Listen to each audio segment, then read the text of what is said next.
all for watching the movie in the theater. That means the world to me. Thank you. So good in this one as well. It's so loud and big and brilliant. Thank you for being here. Congratulations on this. This has been something that's been with you since you were 13. This story. Yeah, it's a book I discovered when I was a young teenager, and it stayed with me through the years. And the flame was there, kept. And then when I started to work in Los Angeles, where I had more, let's say, resources, people were asking me what will be my dream project, and the book was always in the back of my mind. And when I learned that the rights were available, and I jumped on it. It's just that it happened that the rights were available at a moment where I was feeling that I was ready technically to do this. I would have never dared to try to do this project 10 or 12 years ago. I was not ready for it, but it was just right time. And you know, were you always going to write it as well? Because, I mean, you know, it could have been an easy option to get someone else to write it, but why did you want to? I did. I mean, I was not alone working on this. The thing is that it's like it's a very personal project. Probably it's one of my most personal film, and I wanted to go back to writing. I was doing the movies I've done in Canada. I did wrote them. I did write them, and I left writing for a long period of time because the truth is I was just surrounded by much better screenwriter than I am. I mean, I've met so many talented people in Hollywood, and I have fantastic screenplays, fantastic screenwriters. I learned a lot from them, and I love writing. I don't consider myself as a good screenwriter, but I love writing. And so I built a team with Eric Roth and John Spate, and the three of us, we were three to write this screenplay. For those who know the book, it's a very tricky book to adapt. There's a lot of layers, a lot of characters, a lot of backstory, a lot of cultures. It's a book that takes all its power into the details. So it's like to be able to crack it, I would have not been able to do it alone, frankly. We did it several brains. Voilà. I imagine there's quite a lot of people in this room like me who, when that end scene, were like, no, because you just want more. I didn't want it to end. I wanted more of the world. I wanted more of the characters. And I know that you made that kind of, you know, you talk about the book being just rich with characters and with story. And you made that choice to do it in two. Yeah, I'm sorry about that. It's just that I was feeling that it was too dense to put it in one movie. It's like there was too many. That story was too big to fit one film. And I'm the one who suggested to do it in two parts. And I wanted to shoot both parts simultaneously, one after the other, but it was too expensive, so I agreed to do one part, and to see how people felt about it. It felt honest, it felt... so if the movie raised, the deal was if the movie raised enough enthusiasm, then there will be, we'll do the part 2. What do you think? Do you want a part 2? You're very sweet, thank you. No, more than no, it's a joke. It was a bet, but we will shoot part 2 soon. The thing is, it's a good thing that it happened this way, because it was physically very demanding to do this movie. Shooting in the desert was not. It was very rewarding, but physically challenging. And I don't think I would have been able to do both movies. It would have been too exhausting. And I learned so much. I had the impression to go back to film school doing this film for several reasons, and I feel that the second part will benefit a lot from all the lessons I got from part 1. Do you feel that it's been a bit like, you know, this film's incredible. I'm such a fan of your storytelling through the years, and does it feel almost in a way that each film you've made has been steps towards this because it's meant so much to you, and it's been a story that you've wanted to tell since you were a young boy? I will dare to say yes in some ways, because it's like an accumulation of experience that led me to make this project.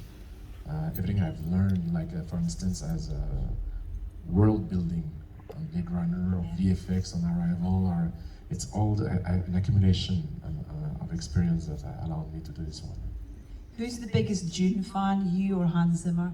The thing is that Hans was the first artist I approached when I decided to make this adaptation. I was finishing Blade Runner with him, and I asked him if he knew anything about a book called Dune, and it happened that it is one of his favorite books, and one of his oldest dreams to score an adaptation. He was so into it that he had decided never to watch the previous incarnation, because he wanted to stay a virgin. He wanted to make sure that the music he had in his mind stay intact, and so he was the first one I approached, and it was Hans is one of the most impressive artists I ever worked with. He has he's a master, and I would say he's a genius. I don't use this word very often, but it's really but so humble, so vulnerable, and for this movie, his goal was to try to reinvent himself, to try to approach music in a different way of what he did in the past, using rhythm in a different way, creating, he invented instruments. He went crazy for months. He was buying pipes at Home Depot or cutting them, trying to create new wind instruments. He wanted to find a new musical language for this film. And it was very moving for me to see a master putting himself into a position of vulnerability. It was it was beautiful to see him. He went mad, honestly. At what point did you start thinking about your cast? The writing was probably the toughest part for this movie. Once we did, we felt that the screenplay was kind of ready. Then I started to dream about who. Of course, I was starting to have ideas toward the writing process, but those ideas I was keeping for myself. We really started to approach people when we had something solid under our feet, and we approached Timothée Chalamet at first. I had no plan B. I wanted Timothée for several reasons. I thought he was the perfect actor to play this part.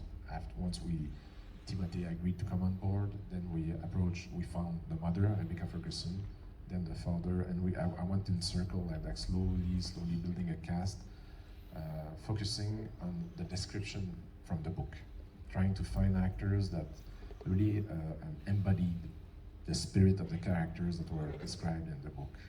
And it was a very slow process, but very rewarding, because the book is very loved, and people were excited to be part of this project. So it was not. I didn't have to convince people a lot. They were really it was a nice. Honestly, no matter what you think of the movie, even if you don't like the movie, I would say the casting, I didn't fuck it up. The casting is, I think we agree with that. Yeah.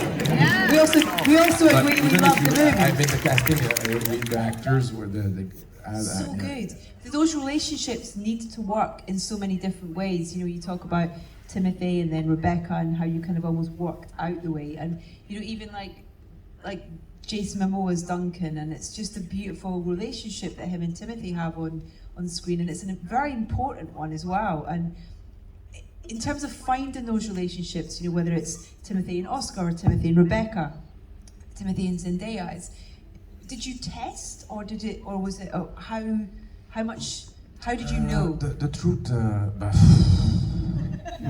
I would say David Cronenberg said about filmmaker I deeply admire said one day, when you do casting, it's like playing Ken and Barbie, and you try to you try to mate. No, but it's like it's instinct, and trying to find. Of course, you take risk, but I was hoping that there will be something happening between Timothée and Rebecca. And I knew Timothée admired Rebecca and Oscar Isaac. That I was hoping that but it's my job to try to make sure it will happen. The two only characters that I had the screen test together were Zendaya and Timothée, because I went through a traditional casting process to find Shani. To my great surprise, Zendaya, at the time, Euphoria had not been out. She was already well known, but she came to the casting session and did a fantastic audition. And I wanted to make sure that it will work out with Timothée. I mean, that's the only one that met. Obviously. She seems, from chatting to her at the premiere, she's an incredible presence. She's just got this aura about her. It's quite magical, actually. Almost Zendaya? Yeah. Zendaya is a very impressive actress that has a very strong charisma on the camera. And the more I was shooting, the more I shot. I was improvising. I went back to the desert with the film crew along with her just to shoot more and more, because I just felt that the more I was shooting, the more the movie was gaining into let's say power. So there was something about my deep joy about making part 2 is to work more with her, and of course with the rest of the cast. But right now it's like this movie was like just like a promise to work more with her and wrap it up then. You know. Was there a particular piece of Timothy's work that you saw that was in your head that you go, that's why I want him for Paul? Or was it accumulation of things? There's Beautiful Boy, that movie where it was like quite stunning, and Call Me by Your Name, of course, because the level of maturity and sensibility that an actor required to be able to portray that, I was very impressed by it. And then once the gum jar scene for me is just, I think, his acting throughout the whole film I think is incredible, but in that particular scene, you're kind of like, he's just got his hand in a box, and this journey that he goes on in that scene is incredible. Yeah, it's a scene that is very famous in the book. The scene when he put his hand in that box. It's one of the iconic scenes, and it was one of the first scenes we shot with Timothée. And I remember seeing him transforming himself as he got possessed by this force that was rising into him as he was entering the pain. And that transformation, I saw it on camera, and that when I saw that happen, I was happy. I was dancing around the camera like a rabbit, because I knew at that precise moment that I had found Paul Atreides, that I didn't made any mistake. It was like there's always a moment. Again, casting is a very sensitive moment, a part of the process. It's very delicate, and you must not go wrong. You cannot make a mistake at this, but it's a bet. You will know ultimately when the camera rolls, and that moment was really impressive for me. He's fantastic. Yeah, he's incredible. I was watching quite a few interviews that you've done with your cast over the past couple of months leading up to the release of the film. And Josh Brolin is very funny in interviews because he's very sort of, in a way, self-deprecating, but he kind of about his, he's kind of, oh, Denis just has me there as a lucky mascot kind of thing. I'm just there for the laughs. But he has this amazing presence on camera, Josh, and he's obviously an actor that you've worked with a few times, and I wanted to ask what it is that makes you work with actors, on several occasions. Oh no, but it's just that it's like I will not make silly jokes, but I will just say Josh is a force of nature. Is a tremendous actor that I had such a great time on Sicario with him. It's a movie I've made a few years ago, and it had been such a great experience. And as I was dreaming about Gurney Halleck, his name came into my mind. Josh is a poet. He writes poetry for real. He's seriously, really serious about that. It's beautiful, and he had all the qualities I was looking for the part, and it's so nice to be able to bring someone that I consider as a friend now. And those movies are long to make. They are like physically demanding.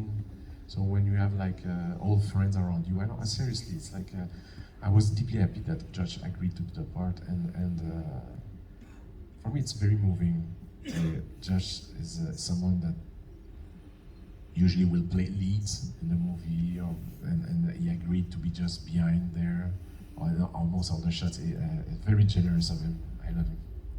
How does it feel? You know, we last spoke when the film first came out, just before the film came out, and since then, there's been a lot of people going into cinemas to watch your film. It's had an amazing response. How does that make you feel? Frankly, for several reasons, it feels like a victory toward the pandemic. The idea that I remember the first time I went back in the theater after the lockdown in Canada, and I was deeply moved by the experience of sharing emotions with a group of people. Watching a movie, when I was looking at a movie from one of my friends, and so to see people again going back to the theater, and that's a massive joy in my heart, honestly, because it's part of this cinema experience. It's part of the language, the big screen, the way you heard the movie tonight. I mean, I don't have a sound system like that at home. I don't know about you guys. It's like the movie was made as a love letter for the theatrical experience. So I'm so deeply happy that we can finally go back. But has this response that the film's had kind of give you that confidence and excitement to give us that next part? Frankly, yes. The idea that if the studio, we had seen the numbers being just okay or and the reviews being and feeling that people didn't and say, but you will do part 2, I will say I would have been a bit, it's just that there was I received some joy from people, which brings me a ton of energy to go back in the desert. That's the truth. That's a relationship. Okay. When? And next year, yeah, before the end of the summer, we're supposed to go back, which is tomorrow morning. So, funny enough, the way it works is that we were waiting to see if it will generate enough enthusiasm. And it went well in Europe, and then there was UK and US, Canada, waiting to see the numbers. And when the numbers were pretty good, in fact, great, on Sunday night, finally, I went to bed. I slept for a baby like I didn't sleep in the past 4 years.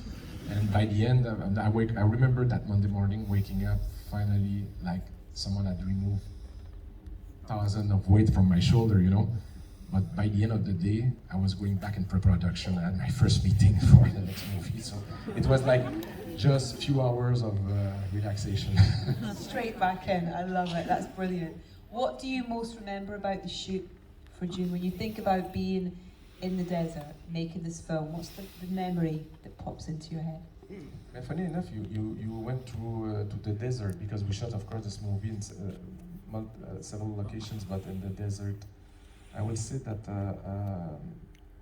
when we shot in 2 deserts, in Jordan, Wadi Rum, when they shot Lawrence of Arabia. It's a very impressive landscape. And then we shot also in Abu Dhabi, where there's those oceans of sand dunes.